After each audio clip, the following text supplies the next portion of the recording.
Well,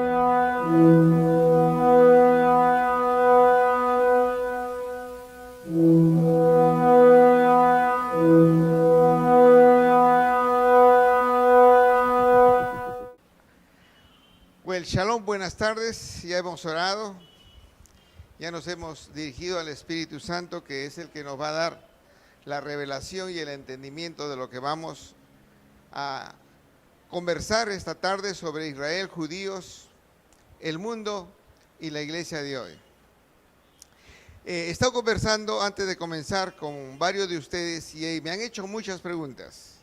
Entonces voy a ir absolviendo estas preguntas, todas relacionadas con el pueblo judío. Una pregunta que me hicieron es: ¿por qué los judíos difícilmente aceptan a Jesús? Entonces les voy a contar rápidamente la historia del pueblo judío. Todos sabemos que Jesús viene, camina con nosotros 3 años, muere en la cruz, su ascensión al cielo, y le dice a los apóstoles que esperen un tiempo, que va a venir Pentecostés, el Espíritu Santo viene, se inicia la iglesia, y luego viene el año 70. El año 70, Tito, ante una revuelta de los judíos en Jerusalén, viene a apagar esa rebelión. Dicho sea de paso, los judíos eran unos extraordinarios guerreros, no se amilanaban ante nada. Entonces Tito aplasta completamente la rebelión y destruye el templo de Jerusalén. Y luego viene la dispersación de los judíos. Luego viene el año 100. El año 100 aproximadamente, todavía ahí lo tenemos al apóstol Juan, al apóstol John, que escribe Apocalipsis, y muy posible que luego Jesús se lo lleva. Y luego el pueblo cristiano está esparcido, no solamente en Jerusalén, donde quedan muy pocos, sino ya está esparcido en todo el área, lo que es hoy día Irán, Irak, Siria, lo que es ahora, digamos, todos los pueblos árabes de la región.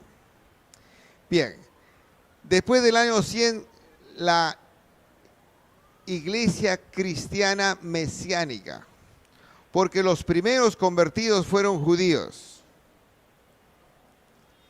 Y luego los judíos comienzan a evangelizar a los gentiles.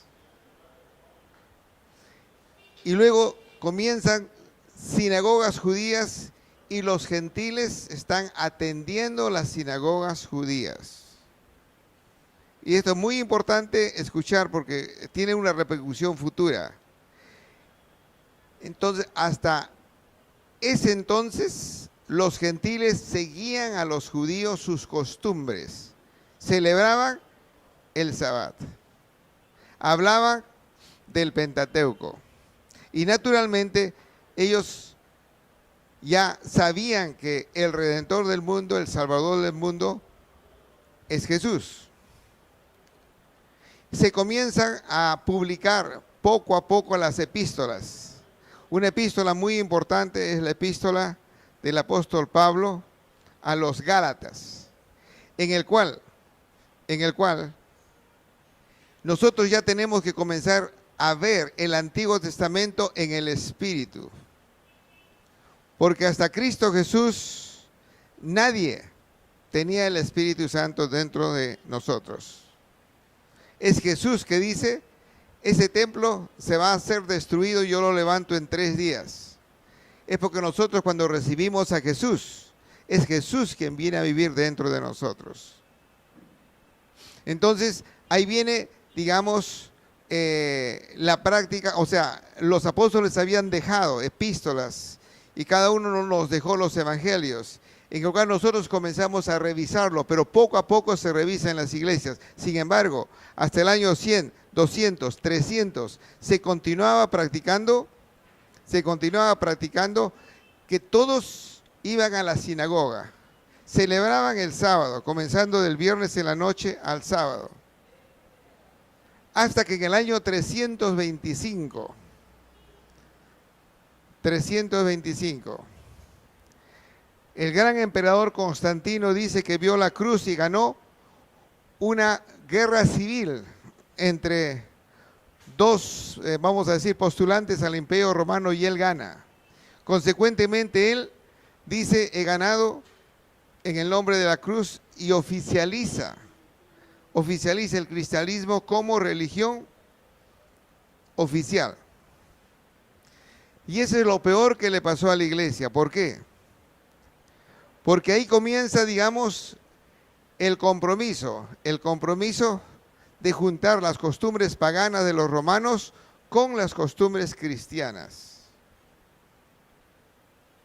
Y ahí, por ejemplo, Constantino, cuya adoración grande es al dios Sol, y que en inglés se le deletrea Sun, cambia el día de alabanza de la iglesia a Dios de sábado a domingo. 325. Entonces, aquí viene una convulsión en la iglesia, Los paganos, para ellos no les interesa cuándo va a ser el día de congregación en la iglesia, pero para los judíos y para los gentiles que se han convertido a Jesús, sí es un problema. Y aquí se divide.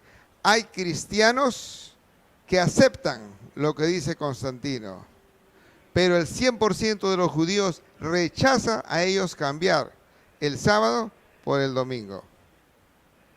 Consecuentemente, Constantino comienza a perseguir a los judíos porque no le hacen caso. Muchos cristianos gentiles, ellos aceptan por la comodidad que ya no van a ser perseguidos. Pero la historia dice: hubiese sido mejor que Constantino nunca haga estos cambios, porque el perjuicio que hace la religión es peor al hecho de que ya no va a haber persecución de cristianos.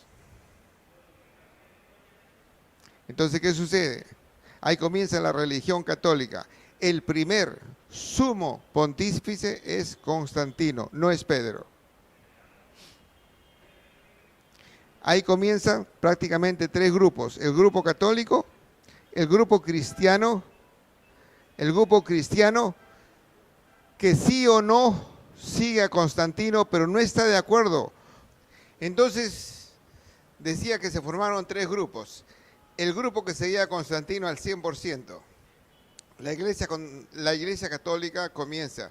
Ahora, miren, todo lo que les estoy explicando es historia. Lo pueden ustedes conseguir en muchos libros, en Google, etc. Entonces, he analizado la historia y es la versión más exacta y correcta. Luego se viene un segundo grupo, un grupo cristiano. Un grupo cristiano que acepta en parte a Constantino, pero quiere seguir las costumbres, digamos los evangelios, que acepta el domingo, y bueno, se separa de los judíos. Los judíos definitivamente no quieren aceptar el cambio del sábado al domingo. Entonces Constantino da un decreto de persecución a los judíos, porque le dice: ustedes hacen lo que yo les digo y olvídense del resto. Ellos, por los últimos casi más de 2000 años a ese entonces, ellos practicaban el sábado. ¿Por qué? Porque el sábado es una de las leyes, uno de los mandamientos que está en Levíticos 23 y que lo venían siguiendo por mucho tiempo. Entonces aquí comienza la persecución a los judíos.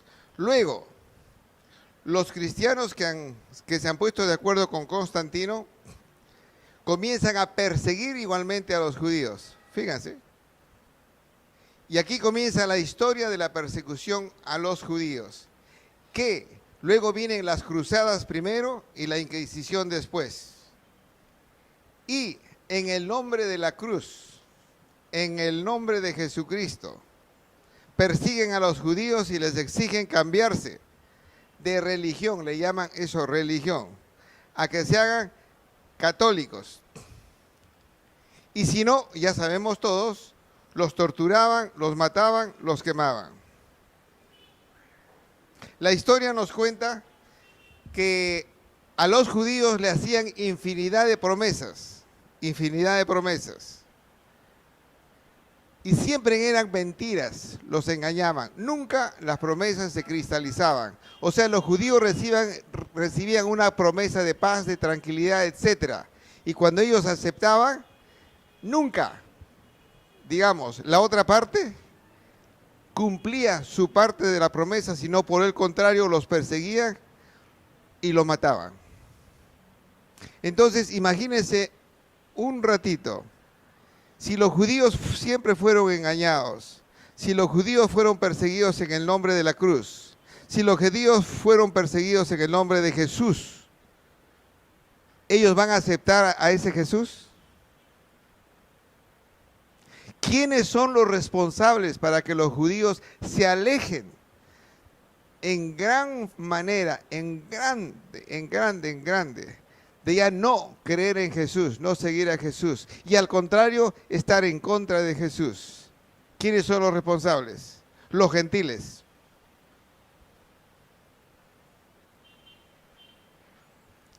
Y realmente los gentiles pensamos hoy día que están pésimamente mal los judíos. Pero imagínate que en tu hogar, en tu casa, tú le prometes a tu hijo hacer ciertas cosas y ellos cumplen y tú no les cumples y al contrario los castigas. Tu hijo, ¿cómo lo formas? Esta es una historia verdadera. Ahora, esa es una de las razones. Es una de las razones. La segunda razón es la tarea que le di a ustedes de estudiar Romanos 9, Romanos 10, Romanos 11. La segunda razón se lo explica la Biblia.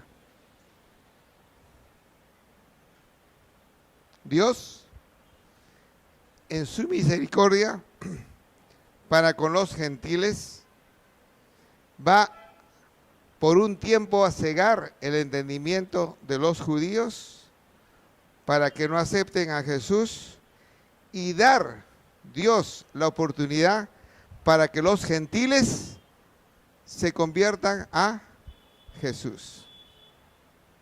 Y el pueblo gentil crezca, sea muy abundante. Porque Dios, y ayer les leí una escritura en Deuteronomio, Dios se acuerda que tiene dos pueblos.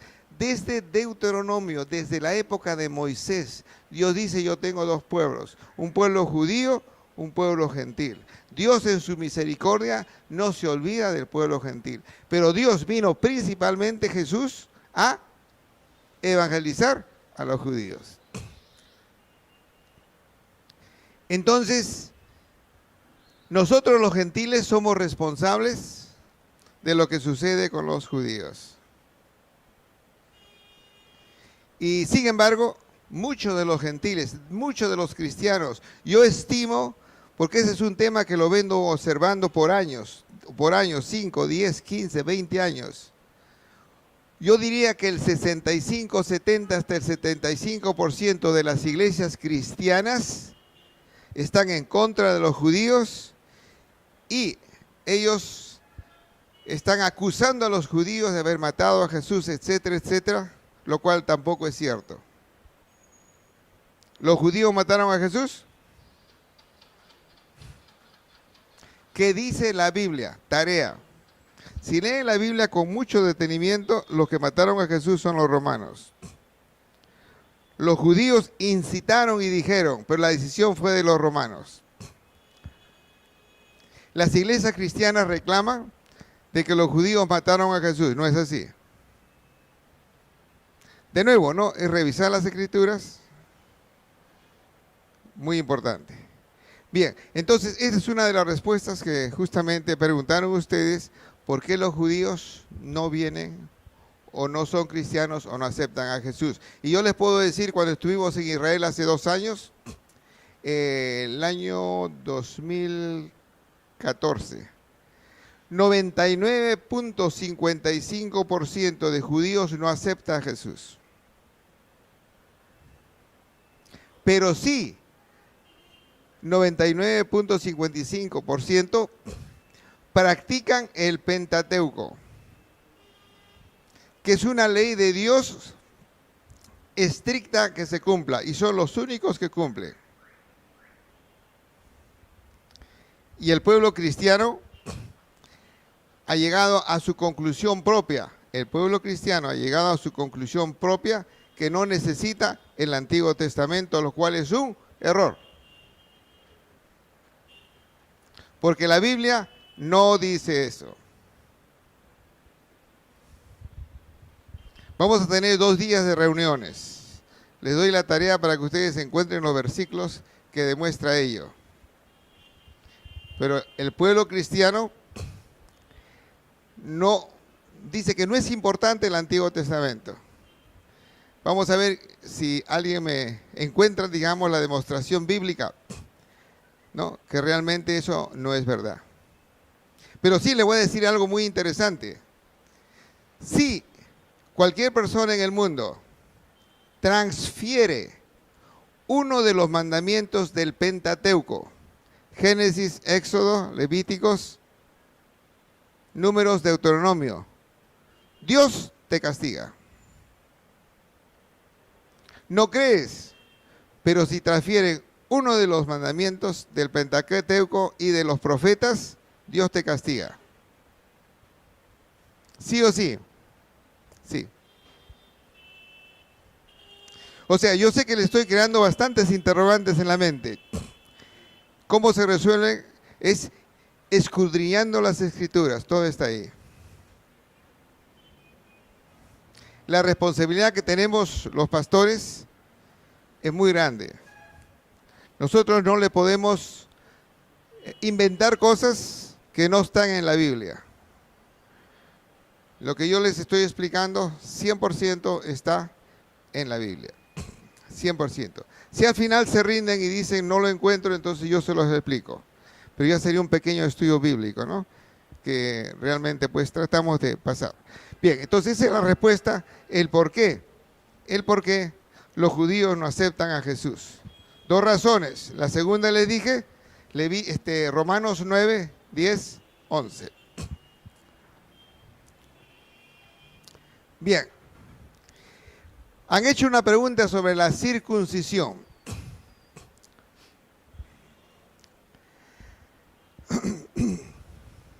En las épocas de Abraham, en esas épocas del Antiguo Testamento, los pactos se hacían con sangre, costumbre de ese tiempo.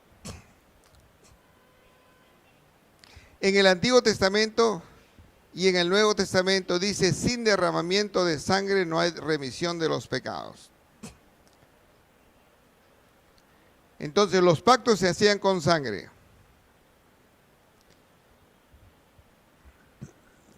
Entonces Dios hace un pacto con Abraham.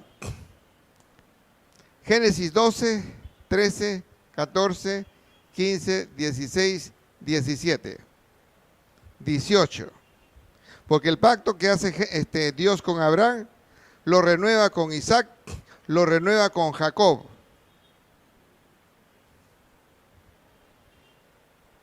O sea, es un pacto que está haciendo con Abraham. Y en Génesis 15, Dios hace un pacto de sangre con Abraham. Y esto es muy importante recordarlo. Dios le dice, trae estos animales, mátalos, divídelos en 2 partes, y tú te pones a un lado y esperas. Al partir los animales, ¿qué es lo que se derrama? Sangre.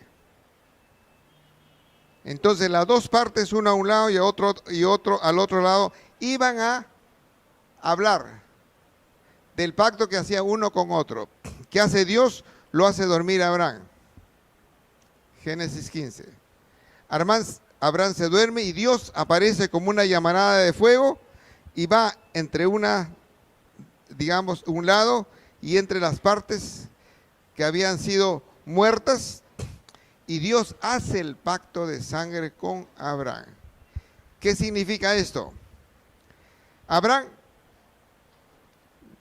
no requieres que tú cumplas nada, yo hago el pacto contigo y todo lo que te he dicho, exactamente lo voy a hacer. Te voy a bendecir, te voy a hacer una nación grande, vas a ser bendición para el mundo y vas a ser el país y la raza más importante del mundo. Esto es muy importante. Los pactos que hace Dios son pactos irreversibles. Romanos 11:29 que dice, los pactos y los dones son irrevocables. ¿Correcto?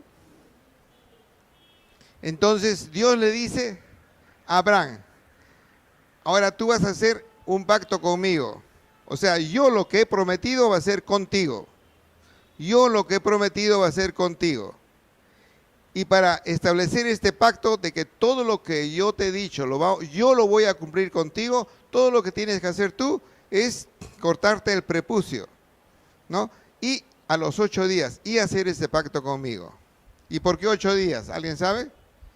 Porque a los 8 días la coagulación de la sangre del bebé es perfecta, no va a haber una hemorragia. Entonces a los 8 días todos los judíos tienen que cortarse el prepucio, los hombres, y hacen ese pacto de sangre con el Señor. Entonces, esto es lo que le dice Dios a Abraham. Tú y yo hacemos el pacto. Mis promesas van a ser solamente para ti, contigo, con los judíos. Esa es la razón justamente de este pacto. De nuevo, todo lo que les estoy explicando no está sino en la Biblia. Hay que leerlo. ¿No? Bien. Estoy aclarando dudas sobre las comidas prohibidas. La cosa es bien simple. Dios nos pone leyes en Levíticos de lo que debemos y no debemos comer. ¿Por qué? Porque a largo plazo, si comemos lo que Dios dice no comas, nos va a hacer daño, nos va a hacer mal. Vamos a tener consecuencias en nuestro sistema, en nuestra higiene, y nos va a crear mucha bacteria, nos va a causar la muerte. La ciencia necesita miles de años para que la ciencia se dé cuenta lo que dice la Biblia es correcto. Así de simple. Por ejemplo, algo más que dice el Señor o que dice la Biblia es esto, ¿no? Nunca mezcles la leche del cabrito con su carne. ¿Qué quiere decir? Nunca comas hamburguesas con queso. El queso viene de la leche, la hamburguesa de la carne. ¿Por qué? A largo plazo vas a tener problemas en el estómago.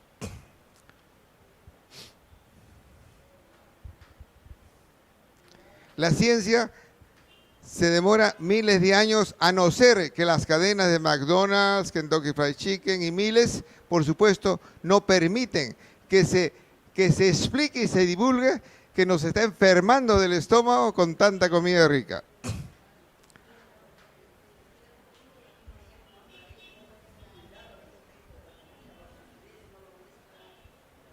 Correcto. Graciela tiene un punto extraordinario. Estuvimos viviendo con familias judías todo el tiempo que estuvimos en Israel. Con pastores mesiánicos vivimos con una familia, luego vivimos con judíos que no creían en Jesús. Y todos tenían un cuidado extraordinario. No mezclaban los productos a base de leche con la carne. Lo ponían unos separados del otro. Ni siquiera juntos lo ponían. La cosa es bien simple. Lee la Biblia, come como judío, practica costumbres judías, haz todo lo que dice la Biblia en lo que respecta a los judíos, come las frutas judías y tú vas a vivir extraordinariamente bien.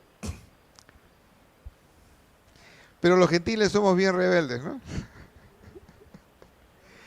Jamás aceptamos cambiar nuestro estilo de comida. Dicen, no importa. No es así. Claro, correcto. O sea, ahí está todo lo que Dios ha prohibido, ¿no? Hay que hacerlo. Está en la Biblia. De nuevo, ciencia se demora miles de años para darse cuenta que lo que dice la Biblia estaba perfectamente correcto. Bien. Ok. ¿Por qué se le llama judíos? ¿Por qué se le llama judíos? Bien. El papá de la raza judía, Abraham, su hijo, Isaac, tiene dos hijos. ¿Quiénes son? Ok. Isaac tiene dos hijos, son Esaú y Jacob, ¿correcto? Jacob le compra la primogenitura y recibe la bendición de Jacob o de Esaú, y Jacob es el papá de las tribus de Israel. ¿Cuál es su primer hijo? Rubén. Segundo, el segundo, Simeón. El tercero, Leví. El cuarto, Judá. Ok, ¿qué pasó? El primogénito tenía el derecho, que del primogénito venía el Mesías. Rubén peca, digamos, igualmente Leví y Simeón hacen un pacto con las tribus de Siquem, violan el pacto, consecuentemente pierden el derecho de la primogenitura para que venga Jesús, y el que queda es Judá. Y siendo Judá, de ahí viene la razón por la cual al pueblo preferido de Dios y que ahora existe se le llama judíos. El pueblo de los judíos, ¿no?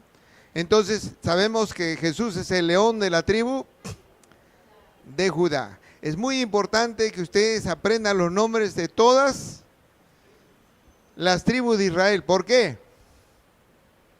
¿Por qué? Si van a ir al cielo ustedes, van a entrar por una puerta. Y la puerta va a ser el nombre de una de las tribus de Israel. O sea que tú vas a estar en la puerta de Zabulón, en la puerta de Isaacar. Tienes que buscar tu puerta. Esa es la puerta de Judá, no sé, Zabulón, Isaacar, Benjamín, no, yo estoy en la puerta de Leví, no sé. O sea que si tú te olvidas en qué puerta está tu casa, o sea que tienes que comenzar a aprender desde ahora todos esos nombres. Si estás interesado en vivir en la Nueva Jerusalén, ¿quién quiere ir a la Nueva Jerusalén? Ya. Ok, ¿por qué puerta vas a entrar? O sea que miren, cómo Dios ha hecho muy importante al pueblo de Israel, que toda tu vida en el cielo vas a tener que conocer las puertas por donde se entra, donde está tu casa, etcétera.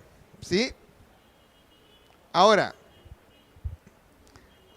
la Nueva Jerusalén dice que está sostenida por columnas, 12 columnas. ¿Cuáles son los nombres de las columnas? Los nombres de las columnas, dice la Biblia, son los 12 apóstoles. Entonces tú debes saber si estás viviendo y sostenido por la columna Jacobo, por la columna Pedro, por la columna Juan. Bien, la otra pregunta es, nosotros somos cristianos, pertenecemos, ¿tenemos alguna relación con los judíos? ¿Qué relación tenemos? Bien, Romanos capítulo 9, versículo 4. ¿Qué dice la Biblia? La Biblia dice que son israelitas, de los cuales son la adopción, la gloria, el pacto, la promulgación de la ley, el culto, la gloria y las promesas. Lo voy a leer un poquito más claro y en vez de israelitas voy a usar el término judíos, porque de los judíos es la adopción por parte de Dios. De los judíos es la gloria, el pacto. De los judíos es la promulgación de la ley solo para los judíos. De los judíos es el culto y para los judíos única y exclusivamente son las promesas. No para los gentiles. ¿Encuentren ustedes en la Biblia alguna promesa para los gentiles? Ninguna. No hay ninguna. Entonces, ¿en qué condición quedamos los gentiles? ¿En qué condición quedamos los gentiles? Bien, vamos a abrir la Biblia en Efesios capítulo 2, versículo 12. Efesios 2, 12.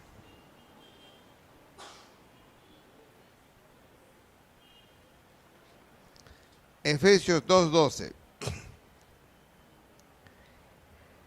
En aquel tiempo estabais sin Cristo, alejados de la ciudadanía de Israel y ajenos a los pactos de la promesa, sin esperanza y sin Dios en el mundo.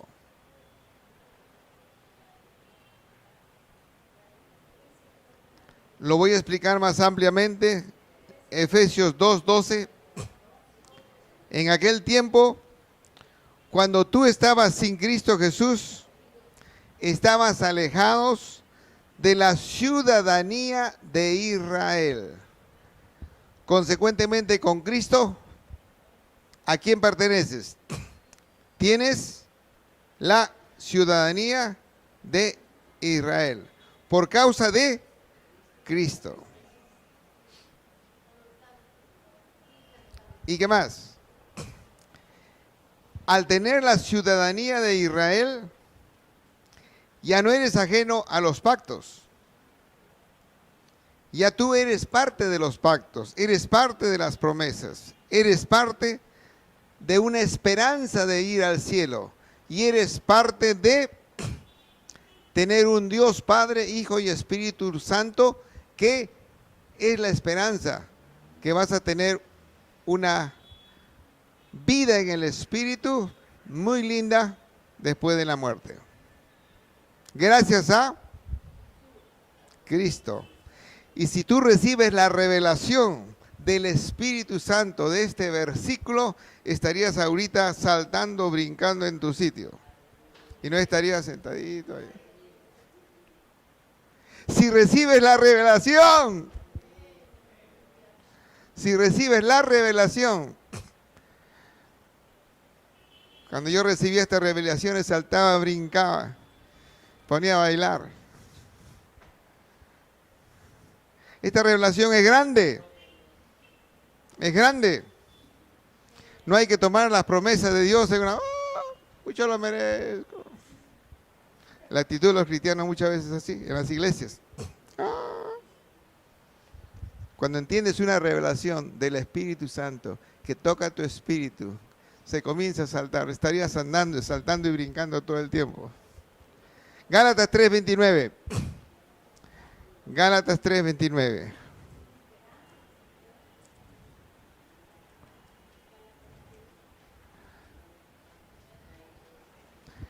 Gálatas 3:29.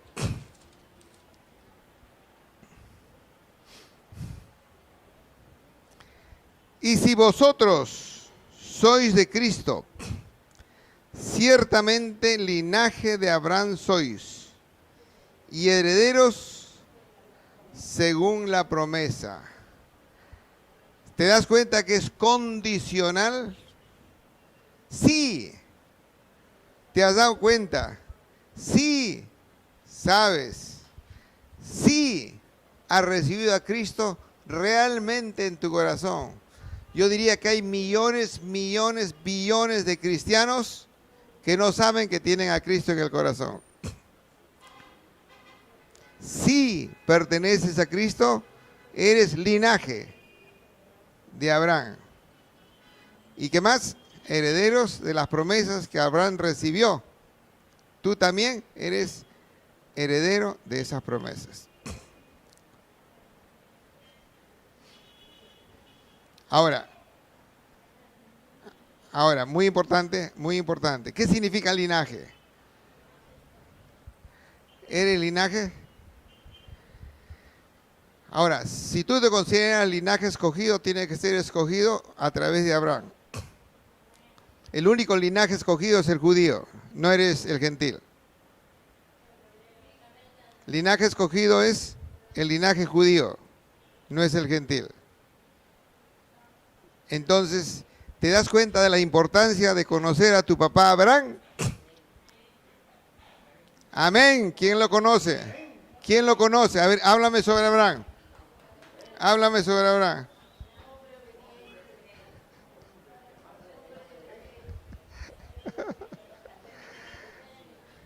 De Isaac, de Jacob, de sus hijos. Habla de la familia. Son tu familia. Son tu familia. Entonces, ¿por qué los cristianos están acusando a los judíos, persiguiendo a los judíos, hablando mal de los judíos, criticando a los judíos? ¿Por qué? Porque no son de Cristo. El cristiano que dice serse cristiano y se está portando como millones de cristianos se portan, el 65, 70, 75% de los cristianos se portan, no son de Cristo. Mentira, piensan, pero no lo son. Ok. ¿Y qué viene con todo esto? Si tú eres de Cristo, tú eres ciudadano de Israel. ¿De acuerdo? ¿Cuál es tu primer país? Tu primer país. Perú. Primer país es Perú. ¿Cuál es tu segundo país? Israel. Para ser ciudadano de Israel. ¿O no? ¿Qué dice la Biblia? Tienes que leer la escritura de Efesios 2:12 más y darte cuenta de lo que dice. Si tú eres de Cristo, tienes la ciudadanía de Israel. Eres ciudadano de Israel. Ciudadano de Israel. ¿Cuál es tu primera ciudad? Trujillo. ¿Cuál es tu segunda ciudad? Israel es país, Perú es país. Trujillo es tu primera ciudad. La segunda ciudad para ti será Jerusalén. ¿Te gustaría vivir en Jerusalén? ¿Por qué? ¿Por qué? ¿Por qué? ¿Pero por qué? ¿Por qué te quiere vivir en Jerusalén? Tu segunda ciudad, ¿por qué? ¿Por qué? Porque cuando Jesús baje la nueva Jerusalén y que va a estar encima de la actual Jerusalén, tu viaje va a ser bien cortito. Pues. Hay muchos que no se han dado cuenta. Si vives en Jerusalén, la nueva Jerusalén estará encima de la antigua Jerusalén, entonces tú tienes que ir a vivir a tu casita en la nueva Jerusalén y te haces una mudanza bien cortita. Si Cristo te da unos tesoros, ¿cuánto lo amas a Cristo? Tienes que demostrarlo. Tienes que demostrarlo.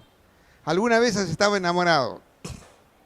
¿Alguna vez? Cuando estabas enamorado, ¿cómo mirabas a tu enamorado, sea hombre, sea mujer? ¿Cómo lo mirabas? ¿Cómo le decías? ¿Cómo lo abrazabas? ¿Alguna vez estaba enamorado? ¿O no? ¿Alguna vez? Sí.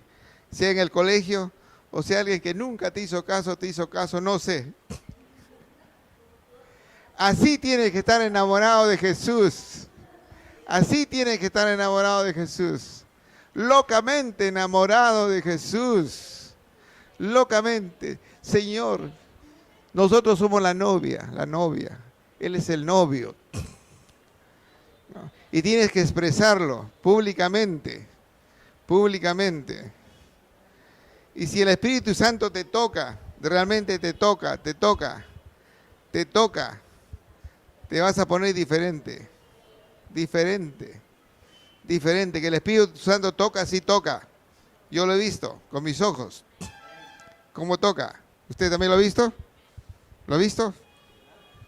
¿Lo ha visto? Yo sí lo he visto. Dios me dio revelaciones espirituales en el momento que me bautizó con el Espíritu Santo. Me hizo ver todo, la luz cómo viene, la luz cómo te toca, cómo toca tu espíritu y cómo engrandece tu espíritu. Extraordinario. Porque los ingenieros somos bien incrédulos. Así que me dijo el Señor, aquí va. No dudes, cree. Es real. Es real. Por eso uno está loco por Jesús. Tantas veces me han dicho fanático de Jesús. Cuando entre al cielo va a ser aquí viene el fanático de Jesús. Qué lindo apodo. Tú eres un fanático. Gloria al Señor. A ver. Caldeo, ¿verdad? ¿Y hasta dónde fue el amor de Dios, que fue más allá de su origen, para trasladarlo con un propósito y ser padre de los judíos? Bueno, Dios está mirando el mundo, está mirando todas las razas, pero Dios ya había escogido la raza